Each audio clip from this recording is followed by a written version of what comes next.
The closer you are, the angrier they get. It might be alexithymia. Manifestations of alexithymia. Why do your partners or parents often say things that make you uncomfortable, even though they care about you? Their words might be sarcastic, confrontational, or critical.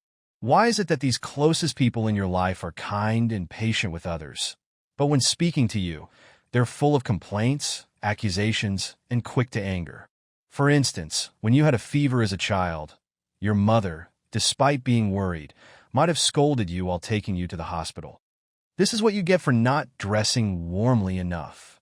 Or when you cried over poor exam results, your parents might have said, "You didn't study hard enough. Why are you crying now?"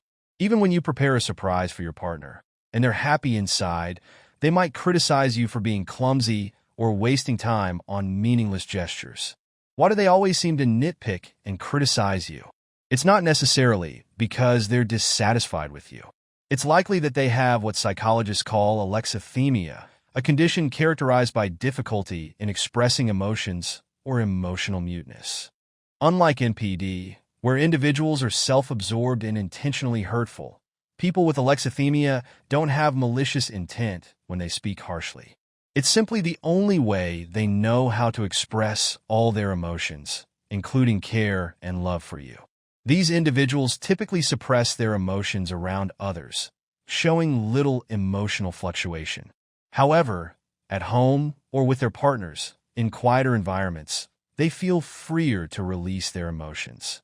Due to their difficulty in emotional expression, their words and actions may present a psychological reversal, appearing cold and distant despite their true feelings. Moreover, people with alexithymia have poor emotional perception of others, making it difficult for them to notice emotional changes in those around them and provide emotional support. If you're upset and crying, they might simply say, "Don't cry," lacking communication skills and emotional intelligence. Being with such a person can make you feel misunderstood, invisible, and suffocated. So, what causes someone to struggle with proper communication? The first reason often stems from neglect or violent treatment in their family of origin. People with alexithymia typically grew up in environments where their emotions and feelings received no response from their parents, and where free expression of emotions was not allowed. They became accustomed to suppressing their feelings, believing that expressing themselves was futile. For example, if a hungry child cried and the mother didn't respond or feed them, the child learned that crying was ineffective and stopped doing it. As adults, they regress to their childhood experiences in new, intimate relationships, projecting the neglect and dissatisfaction they felt from their parents onto their partners and family members to fill their inner void. Consequently, they often exhibit more irritability, criticism, and complaints towards those closest to them. Additionally, we often see more men than women with alexithymia.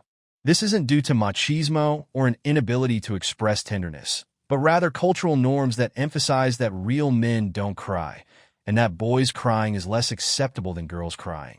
From a young age, they suppress their emotional expression, gradually becoming individuals who can neither express nor recognize emotions, essentially emotionally stunted. The second reason is that past trauma has triggered defense mechanisms. These individuals have often experienced emotional trauma, leaving them internally fragile, sensitive, and insecure. To protect themselves from further harm, they armor themselves, creating emotional distance. When they sense someone trying to touch their sensitive areas, they immediately become defensive, attacking others to minimize their own potential hurt. Being with someone who has alexithymia requires a strong heart. They won't communicate well with you, making proper dialogue nearly impossible. Over time, you might even start to become like them, resorting to anger, personal attacks, and sarcasm to protect your own boundaries, as they don't respond to gentle communication. If your partner has alexithymia, what can you do? First, lower your expectations. Don't expect them to change, and certainly don't try to force change upon them. The emotional and energetic damage from decades in their family of origin is substantial, and attempting to change them might end up hurting you instead. Second, maintain clear boundaries. When you notice their emotions starting to surface, keep your distance. Don't let them affect your emotions, and avoid arguing with them. The more you argue, the more it reinforces their familiar childhood feelings. Conversely, if you don't engage, they'll likely find it less stimulating.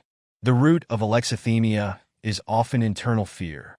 Once you realize this, you can better understand them. If you want to guide them, start by living your own life vibrantly. Only when you are internally strong and fulfilled can you begin to influence and inspire them. If you enjoyed this series, don't forget to hit that subscribe button. Your free likes are the greatest encouragement for me. Thanks for watching, and see you in the next video.